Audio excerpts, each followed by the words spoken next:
Te tīma Māori, haere mai tātou te piritahi, te Arawa, te nuhai tātou, te Arawa waka, nā hau e whā, o te Aotearoa Māori tēnei e mai o hātu nei, ara, ki te iwi taketake, te whakaike mai tēnei. I reire e ki te ai e te ihi, te wehi, me te mana.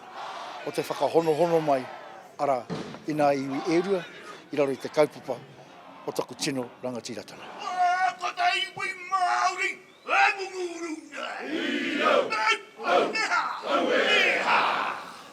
Ko te iwi Māori tēnei,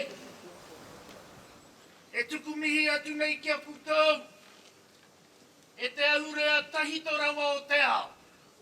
Yeah, look, it's quite special, seeing this side of the culture. Like we keep talking about, it's the oldest and youngest living Indigenous history in the world. So, it's quite amazing. Culture is the focus when this game's on. So, rugby league's the end product and just the entertainment for the fans.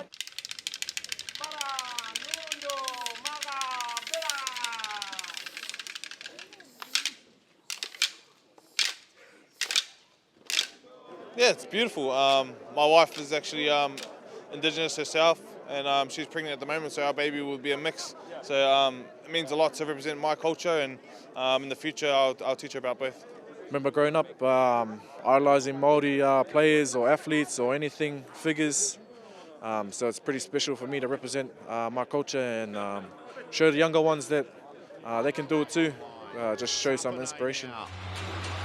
He'll reach over and score. He does! He was denied in the first half, and now Joseph Tapane with a try that will put the Māori team further in front. Coming together and get the bonus of it is a rugby league game, but the whole week's going to be unreal. Being able to showcase our tikanga. It's such a special occasion because not only do they get to mix both their cultures, which these young men are very proud and their families are proud of, but at the end of it, you get to go to war, and that's why we love this game, because it's some of the closest mates go on that field and go to battle, and may the best team wins. This is the first time we haven't had a break after a World Cup, but that will be the case going forward. How often we are able to come back to New Zealand's not settled, but the game itself will happen every year, that's for sure. That now I add my breath to yours, that our days on this earth may be long, and that from now on our journey is forever connected. Thank you for this opportunity. O te tino moe i ai nei na, kia hoki te tīma Māori, ki roto i te ipu o te ao. Kia hoki te tīma Māori, ka hiri mai te iwi take ki te taha te tīma Māori. Anei nā tīma e rua, kai te haere, kai te hehia, kai te nā kainui, ki te haere ki te ipu o te ao.